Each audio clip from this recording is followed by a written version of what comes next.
ஒரு வாலிப மகள் சோர்ந்து போய் உட்கார்ந்திருந்தாள். தகப்பன் கேட்டான், ஏனம்மா சோர்ந்து உட்கார்ந்திருக்கிறாய்?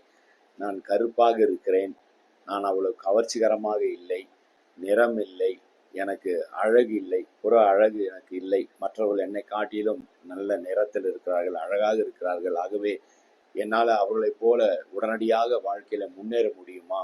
அவர்களை மீறி நான் மேன்மை அடைய முடியுமா என்றெல்லாம் எனக்கு சந்தேகம், பயம், தாழ்வு மனப்பான்மை எனக்கு இருக்கிறது. அப்பொழுது தகப்பன் சொன்னான், உன்னுடைய புற அழகு முக்கியம் அல்ல, நீ கருப்போ நீ சிவப்போ அது அல்ல, உனக்குள்ள யார் இருக்கிறார் என்பதுதான் முக்கியம்.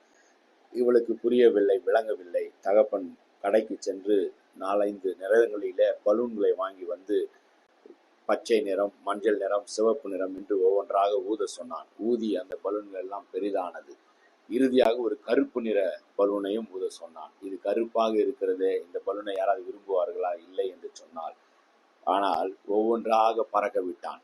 ஒவ்வொரு பலூனும் வானத்தில் உயர எழுந்து பறக்க ஆரம்பித்தது. இந்த கருப்பு நிற பலூனும் அந்த மற்ற பலூன்களைப் போல, மற்ற நிறத்தில் உள்ள பலூன்களைப் போல பறக்க ஆரம்பித்தது. அப்பொழுதுதான் அந்த மகள், நீ பார், வெளியில் இருக்கிற கருப்போ சிவப்போ பச்சையோ மஞ்சளோ அது முக்கியமல்ல, அந்த பலூன்கள் பறக்க வேண்டும் என்றால் உள்ளே நிரப்பப்படுகிற காற்று முக்கியம். அதை போலத்தான் வேதம் நமக்கு சொல்லுகிறது, கிறிஸ்துவானவர் மகிமையின் நம்பிக்கையாக உங்களுக்குள்ளே இருப்பதே அந்த ரகசியம். இயேசு கிறிஸ்துவுக்குள் நீங்கள் இருக்க வேண்டும், இயேசு கிறிஸ்து உங்களுக்குள் இருக்க வேண்டும். அது இருந்தால் வாழ்க்கையில உயரலாம், மேன்மை அடையலாம். கர்த்தர் உங்களை ஆசீர்வதிப்பார். God bless you.